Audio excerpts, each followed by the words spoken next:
ನಮಸ್ಕಾರ. ವಿಶೇಷ ಕಾರ್ಯಕ್ರಮಕ್ಕೆ ಸ್ವಾಗತ. ನಾನು ಸುಧಾ ಗೌಡ. ಭಾರತ ಚಿತ್ರರಂಗದ ಸೂಪರ್ ಸ್ಟಾರ್ ಅಂತಂದ್ರೆ ಅದು ರಜನಿಕಾಂತ್. ರಜನಿಕಾಂತ್ ನಟಿಸಿದ ಎಲ್ಲ ಚಿತ್ರಗಳು ಕೂಡ ಸೂಪರ್ ಹಿಟ್, ಜೊತೆಗೆ ಇಡೀ ದೇಶದಾದ್ಯಂತ ಕೋಟ್ಯಂತರ ಸಂಖ್ಯೆಯಲ್ಲಿ ಅಭಿಮಾನಿಗಳನ್ನ ಹೊಂದಿದ್ದಾರೆ. ಅಭಿಮಾನಿಗಳ ಪಾಲಿನ ತಲೈವ ಅಂತಲೇ ಫೇಮಸ್ ರಜನಿಕಾಂತ್. ಇಡೀ ವಿಶ್ವಕ್ಕೆ ಗೊತ್ತಿರುವಂತಹ ಮಹಾನ್ ನಾಯಕ ಪದೇ ಪದೇ ಹಿಮಾಲಯಕ್ಕೆ ಹೋಗ್ತಾರೆ ಎನ್ನುವಂಥ ವಿಚಾರ ನಮ್ಮೆಲ್ಲರಿಗೂ ಗೊತ್ತಿದೆ. ಆದರೆ ಯಾಕೆ ಹಿಮಾಲಯಕ್ಕೆ ಹೋಗ್ತಾರೆ ಅನ್ನುವಂಥ ಸೀಕ್ರೆಟ್ ಮಾತ್ರ ಯಾರಿಗೂ ಗೊತ್ತಿಲ್ಲ. ಚೆನ್ನೈ, ಹೈದರಾಬಾದ್, ಬೆಂಗಳೂರು ಸೇರಿದ ಹಾಗೆ ಭಾರತದ ಮೆಟ್ರೋಪಾಲಿಟನ್ ಸಿಟಿಗಳಲ್ಲಿ ರಜನಿಕಾಂತ್ ಒಡೆತನದ ಆಸ್ತಿಗಳಿವೆ. ಇಡೀ ಜಗತ್ತಿನಲ್ಲಿ ರಜನಿಕಾಂತ್ ಅವರಿಗೆ ತಾವು ಹೊಂದಿರುವ ಅಗಣಿತ ಆಸ್ತಿಯ ಬಗ್ಗೆ ಖುದ್ದು ಅವರಿಗೆ ಲೆಕ್ಕ ಗೊತ್ತಿಲ್ಲ. ಆದರೆ ಇಂತಹ ರಜನಿಕಾಂತ್ ಮನಸ್ಸು ಮಾತ್ರ ಯಾವಾಗಲೂ ಹುಟ್ಟೂರಿನ ಕಡೆಗೆ, ತಾನು ಓಡಾಡಿದ ಕಷ್ಟದ ನಡುವೆ ಬೆಳೆದ ಜಾಗಗಳ ಕಡೆಗೆ ಅವರ ಒಂದು ಮನಸ್ಸು ಹೋಗ್ತಾ ಇರುತ್ತೆ. ಕಷ್ಟದ ನಡುವೆಯೂ ಕೂಡ ನೆಮ್ಮದಿಯನ್ನ ಕಂಡುಕೊಂಡಿದ್ದಂತಹ ಜಾಗಗಳ ಕಡೆಗೆ ಯಾವಾಗಲೂ ಕೂಡ ರಜನಿಕಾಂತ್ ಅವರ ಮನಸ್ಸು ಜಾರ್ತಾ ಇರುತ್ತೆ. ಇದರ ಜೊತೆಗೆ ರಜನಿಕಾಂತ್ ಸೀದಾ ಹೋಗಿ ಅಡ್ಡಾಡಿಕೊಂಡು ಬರುವಂಥದ್ದು ಹಿಮಾಲಯದ ಬೆಟ್ಟಗುಡ್ಡಗಳ ನಡುವೆ ಅನ್ನುವಂಥ ವಿಚಾರ ನಿಮ್ಮೆಲ್ಲರಿಗೂ ಕೂಡ ಗೊತ್ತಿದೆ.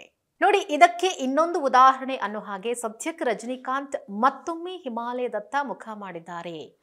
ತಾವು ನಟಿಸುವ ಸಿನಿಮಾ ಚಿತ್ರೀಕರಣ ಮುಗಿದು ಮತ್ತೊಂದು ಸಿನಿಮಾ ಆರಂಭವಾಗುವ ಮಧ್ಯದ ಗ್ಯಾಪ್ನಲ್ಲಿ ತಲೈವ ಪ್ರತಿ ಬಾರಿ ಹಿಮಾಲಯವನ್ನ ಒಮ್ಮೆ ರೌಂಡ್ ಹಾಕೊಂಡು ಬರ್ತಾರೆ. ಯಾಕೆ ಅನ್ನುವಂಥ ಪ್ರಶ್ನೆಗೆ ನಾವೇ ಕೆಲವೊಂದಷ್ಟು ಉತ್ತರಗಳನ್ನು ಕಂಡುಕೊಳ್ಬೇಕಾಗತ್ತೆ. ಒಂದು, ಸಿನಿಮಾ ಮಾಡುವಂಥ ಸಂದರ್ಭಗಳಲ್ಲಿ ಸಾಕಷ್ಟು ಸ್ಟ್ರೆಸ್ಸನ್ನು ತೆಗೆದುಕೊಂಡಿರ್ತಾರೆ, ಜೊತೆಗೆ ಅವರಿಗೆ ಏಜ್ ಆಗಿದೆ ಅನ್ನುವಂಥದ್ದು.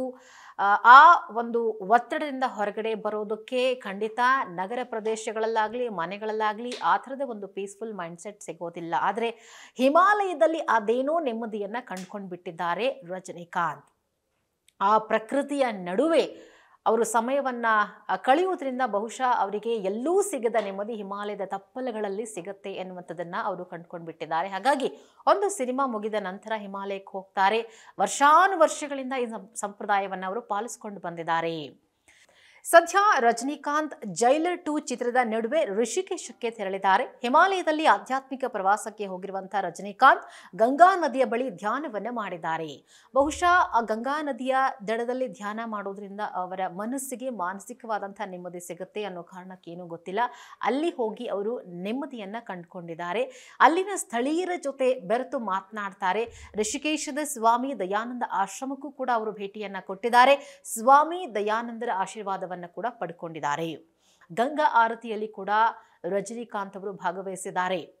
ತಮ್ಮ ಈ ಪ್ರವಾಸದ ಸಮಯದಲ್ಲಿ ಅವರು ಬಿಳಿ ಬಟ್ಟೆಯಲ್ಲಿ ಇರ್ತಾರೆ. ಅದು ಬಹಳ ವಿಶೇಷ. ಯಾಕಂದ್ರೆ ಬಿಳಿ ಬಟ್ಟೆ ಅಂತಂದ್ರೆ ನಮ್ಮೆಲ್ಲರಿಗೂ ಗೊತ್ತಿರೋ ಹಾಗೆ ಶಾಂತಿಯ ಸಂಕೇತ. ಹೀಗಾಗಿ ಹಿಮಾಲಯಕ್ಕೆ ಹೋಗುವಂಥ ಸಂದರ್ಭಗಳಲ್ಲೂ ಕೂಡ ಅವರು ಬಿಳಿ ಬಟ್ಟೆಯನ್ನೇ ಧರಿಸಿ ಹೋಗಿ ಧ್ಯಾನ ಮಾಡಿ ಅಲ್ಲಿನ ಜಾಗಗಳನ್ನ ಮತ್ತೊಮ್ಮೆ ರೌಂಡ್ ಹಾಕಿ ಏನೋ ಒಂದು ನೆಮ್ಮದಿಯನ್ನು ಕಂಡುಕೊಂಡು ಪುನಃ ವಾಪಸ್ ಅದೇ ಎನರ್ಜಿಯೊಂದಿಗೆ ವಾಪಸ್ ಬರ್ತಾರೆ. ರಸ್ತೆ ಬದಿಯಲ್ಲಿಯೇ ನಿಂತ್ಕೊಂಡು ಊಟ ಮಾಡ್ತಾರೆ. ಅಂದರೆ ಅಲ್ಲಿ ಏನೇನು ಸಿಗುತ್ತೋ ಅದನ್ನು ಯಾವುದೇ ಹಿಂಜರಿಕೆ ಇಲ್ಲದೆ ತಾನೊಬ್ಬ ಸೂಪರ್ ಸ್ಟಾರ್ ಅನ್ನೋದನ್ನು ಕೂಡ ಮರೆತು ಒಬ್ಬ ಕಾಮನ್ ಮ್ಯಾನ್ ಆಗಿ ಯಾವುದೆಲ್ಲವನ್ನ ಅನುಭವಿಸಬೇಕು ಅದೆಲ್ಲವನ್ನ ಅನುಭವಿಸ್ತಾರೆ.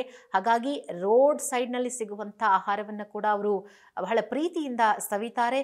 ಕಲ್ಲಿನ ಮೇಲೆ ಪತ್ರೋಳಿಯನ್ನು ಇರಿಸಿ ಭೋಜನವನ್ನು ಕೂಡ ಈ ಬಾರಿ ಅವರು ಸವಿದಿದ್ದಾರೆ. ಅದು ಬಹಳ ವಿಶೇಷವಾಗಿರುವಂಥದ್ದು. ಹಿಮಾಲಯದ ರಮಣೀಯ ಬೆಟ್ಟಗಳನ್ನ ಮತ್ತೆ ನಿಂತಿರುವ ಕಾರನ್ನು ಕೂಡ ಸದ್ಯ ಸೋಷಿಯಲ್ ಮೀಡಿಯಾಗಳಲ್ಲಿ ನಾವು ನೋಡಬಹುದು. ಆ ಒಂದು ಫೋಟೋ ಕೂಡ ವೈರಲ್ ಆಗಿದೆ. ಇಲ್ಲಿ ಸದ್ಯ ಋಷಿಕೇಶದಲ್ಲಿ ವಾಸ್ತವ್ಯವನ್ನು ಹೂಡಿದ್ದಾರಂತೆ ರಜನಿಕಾಂತ್. ದ್ವಾರಹತ್ಗೆ ತೆರಳಿದ್ದಾರೆ. ಸದ್ಯ ರಜನಿಕಾಂತ್ ಅವರ ಈ ಆಧ್ಯಾತ್ಮಿಕ ಪ್ರವಾಸದ ಫೋಟೋಗಳು ಸೋಷಿಯಲ್ ಮೀಡಿಯಾದಲ್ಲಿ ವೈರಲ್ ಆಗ್ತಾ ಇದೆ. ಹಲವರ ಹೃದಯವನ್ನ ಗೆದ್ದಿದೆ ಈ ಫೋಟೋ. ಕಾರಣ ರಜನಿಕಾಂತ್ ಅವರ ಸರಳತೆ. ಸೂಪರ್ ಸ್ಟಾರ್ ರಜನಿಯ ಸರಳತೆಯನ್ನ ಅವರ ಅಭಿಮಾನಿ ಬಳಗ ಮಾತ್ರ ಅಲ್ಲ, ಸಾಮಾನ್ಯ ಪ್ರೇಕ್ಷಕ ವರ್ಗದವರು ಕೂಡ ಬಹಳ ಕೊಂಡಾಡ್ತಾರೆ. ಸರಳತೆ, ವಿನಮ್ರತೆಗೆ ಮತ್ತೊಂದು ಹೆಸರೇ ರಜನಿಕಾಂತ್ ಅಂತ ಹೇಳಿ ಹಲವರು ವ್ಯಾಖ್ಯಾನವನ್ನು ಕೂಡ ಕೊಡ್ತಾರೆ. ದೇವರ ಮೇಲೆ ರಜನಿಕಾಂತ್ ಅವರಿಗೆ ಇರುವಂಥ ನಂಬಿಕೆ ಮತ್ತು ಈ ಇಳಿ ವಯಸ್ಸಿನಲ್ಲಿ ಕೂಡ ಅವರು ಉತ್ಸಾಹವನ್ನ ಕಳೆದುಕೊಳ್ಳದೆ ಆ ಒಂದು ಹಿಮಾಲಯದ ಬೆಟ್ಟಗಳನ್ನು ಹತ್ತುತ್ತಾರೆ ಅಂತಂದ್ರೆ ಅವರಿಗೆ ಇರುವಂಥ ಒಂದು ಆಧ್ಯಾತ್ಮಿಕತೆಯ ಒಂದು ಆಸಕ್ತಿ, ಅದರ ಜೊತೆಗೆ ಏನೋ ಒಂದು ಹೊಸ ಚೈತನ್ಯವನ್ನ ಅವರು ಅಲ್ಲಿಂದ ಪಡ್ಕೊಂಡು ಬರ್ತಾರೆ ಅನ್ನುವಂಥ ಒಂದು ನಂಬಿಕೆ ಎಲ್ಲರಲ್ಲೂ ಕೂಡ ಇದೆ. ರಜನಿಕಾಂತ್ ಅವರ ಈ ಆಧ್ಯಾತ್ಮಿಕ ಪ್ರವಾಸದಲ್ಲಿ ಕೆಲವೊಮ್ಮೆ ಅವರ ಸ್ನೇಹಿತರು ಕೂಡ ಜೊತೆಯಾಗ್ತಾರೆ, ಇನ್ನು ಕೆಲವೊಮ್ಮೆ ಒಬ್ಬರೇ ಹಿಮಾಲಯಕ್ಕೆ ಹೋಗಿ ವಾಪಸ್ ಬಂದಿರೋದುಂಟು. ಅದಾದ ಬಳಿಕ ಇನ್ನು ಕೂಲಿ ಚಿತ್ರದಲ್ಲಿ ಅಬ್ಬರಿಸಿ ಅಭಿಮಾನಿಗಳ ಹೃದಯವನ್ನ ಗೆದ್ದಿರುವಂಥ ರಜನಿಕಾಂತ್ ಸದ್ಯ ಜೈಲರ್ 2 ಚಿತ್ರದ ಬಿಡುಗಡೆಯನ್ನು ಎದುರು ನೋಡ್ತಿದ್ದಾರೆ. ಬಹುಶಃ ಆ ಒಂದು ಚಿತ್ರ ಯಶಸ್ಸು ಕಾಣಲಿ ಅನ್ನುವಂಥ ಒಂದು ಪ್ರಾರ್ಥನೆ ಕೂಡ ರಜನಿಕಾಂತ್ ಅವರದ್ದು ಆಗಿರುತ್ತೆ. 2 ವರ್ಷಗಳ ಹಿಂದೆ ತೆರೆಗೆ ಬಂದಂಥ ಬಾಕ್ಸ್ ಆಫೀಸ್ನಲ್ಲಿ ಒಡೀಸ್ ಮಾಡಿದಂಥ ಜೈಲರ್ ಚಿತ್ರದ ಮುಂದುವರೆದ ಭಾಗ ಇದೀಗ ರಿಲೀಸ್ಗೆ ರೆಡಿಯಾಗಿರುವಂಥದ್ದು ಜೈಲರ್ 2 ಚಿತ್ರ. ಹಾಗಾಗಿ ಅಭಿಮಾನಿಗಳಿಗೆ ಅಪಾರವಾದಂಥ ನಿರೀಕ್ಷೆಗಳಿದೆ. ನೆಲ್ಸನ್ ನಿರ್ದೇಶನದ ಈ ಚಿತ್ರದಲ್ಲಿ ಕರುನಾಡ ಚಕ್ರವರ್ತಿ, ಡಾಕ್ಟರ್ ಶಿವರಾಜ್ ಕುಮಾರ್, ಮಾಜಿ ಡಾನ್ ನರಸಿಂಹನ ಅವತಾರದಲ್ಲಿ ಪ್ರತ್ಯಕ್ಷವಾಗಿದ್ದಾರೆ. ಇನ್ನು ಮ್ಯಾಥ್ಯೂ ಆಗಿ ಮೋಹನ್ ಲಾಲ್ ಅಬ್ಬರಿಸಲಿದ್ದಾರೆ. ಸನ್ ಪಿಕ್ಚರ್ಸ್ ಈ ಚಿತ್ರವನ್ನು ನಿರ್ಮಾಣ ಮಾಡ್ತಿದೆ. ಮುಂದಿನ ವರ್ಷ ಜೂನ್ನಲ್ಲಿ ಈ ಚಿತ್ರ ತೆರೆಗೆ ಬರುವ ಸಾಧ್ಯತೆ ಇದೆ. ಇಷ್ಟೇ ಅಲ್ಲದೆ ಕಮಲ್ ಹಾಸನ್ ಜೊತೆ ಕೂಡ ರಜನಿಕಾಂತ್ ಚಿತ್ರವನ್ನು ಮಾಡಲಿದ್ದಾರೆ ಅನ್ನುವಂಥ ಸುದ್ದಿ ಕೂಡ ಸದ್ಯಕ್ಕೆ ಹರಿದಾಡ್ತಾ ಇದೆ. ಹಾಗಾಗಿ ರಜನಿಕಾಂತ್ ಅವರ ಈ ಸಿನಿ ಜರ್ನಿ ಏನಿದೆ, ಆ ಸಿನಿ ಜರ್ನಿಯಲ್ಲಿ ಇಳಿ ವಯಸ್ಸಿನಲ್ಲೂ ಅವರು ಚಿತ್ರವನ್ನು ಮಾಡ್ಕೊಂಡು ಬರ್ತಿದ್ದಾರೆ. ಇಳಿ ವಯಸ್ಸಿನಲ್ಲೂ ಹೀರೋ ಪಾತ್ರಗಳಲ್ಲೇ ಮಿಂಚ್ತಿದ್ದಾರೆ. ಆ ಎನರ್ಜಿ ಬೇಕು. ಸ್ಕ್ರೀನ್ ಮೇಲೆ ಅವರನ್ನು ನೋಡಿದಾಗ ಆ ಹೀರೋ ಕಳೆ ಬೇಕು. ಯಾಕಂದ್ರೆ 60 ವರ್ಷ 65 ಬಹುಶಃ 70 ವರ್ಷ ಆಗಿರ್ಬೋದು ರಜನಿಕಾಂತ್ ಅವ್ರಿಗೆ. ಆದರೆ ಆ ಹೀರೋ ಆಗುವಂಥ ಒಂದು ವರ್ಚಸ್ಸಿದೆಯಲ್ಲ, ಆ ವರ್ಚಸ್ಸು ಮತ್ತು ಆ ಒಂದು ತೇಜಸ್ಸಿಗಾಗಿ ಬಹುಶಃ ಅವರು ಹಿಮಾಲಯಕ್ಕೆ ಹೋಗಿ ಧ್ಯಾನ ಮಾಡಿ ಬರ್ತಾರೆ ಅನ್ಸುತ್ತೆ. ಬಹುಶಃ ಅದೇ ಅವರ ಈ ಒಂದು ಎನರ್ಜೆಟಿಕ್ ಆಗಿರುವಂಥ ಸೀಕ್ರೆಟ್. ಎಷ್ಟು ವರ್ಷ ಆದರೂ ಕೂಡ ಅವರು ಹೀರೋ ಆಗಿ ಡಾಕ್ಟರ್ ರಾಜ್ಕುಮಾರ್ ಅವರು ಹೇಗೆ ವಯಸ್ಸಾದರೂ ಕೂಡ ಹೀರೋ ಪಾತ್ರಗಳಲ್ಲಿ ಮಿಂಚಿದ್ರು, ಅದೇ ರೀತಿಯಾದಂಥ ಒಂದು ವರ್ಚಸ್ಸು ರಜನಿಕಾಂತ್ ಅವ್ರಿಗೂ ಕೂಡ ಇದೆ. ಆ ಒಂದು ಸೀಕ್ರೆಟೇ ಬಹುಶಃ ಇಷ್ಟು ವರ್ಷಗಳ ಕಾಲ ರಜನಿಕಾಂತ್ ಅವರನ್ನು ಇನ್ನೂ ಹೀರೋವನ್ನಾಗಿ ಜನ ನೋಡೋಕೆ ಬಯಸ್ತಿದ್ದಾರೆ ಅಂಥೇಳಿ ನಾವು ಅಂದಾಜು ಮಾಡ್ಬೋದು. ಎನಿವೇ ರಜನಿಕಾಂತ್ ಅವರ ಜೈಲರ್ 2 ಚಿತ್ರ ಸಕ್ಸಸ್ ಆಗಲಿ ಅಂಥೇಳಿ ನಾವೆಲ್ಲರೂ ವಿಶ್ ಮಾಡ್ತೀವಿ.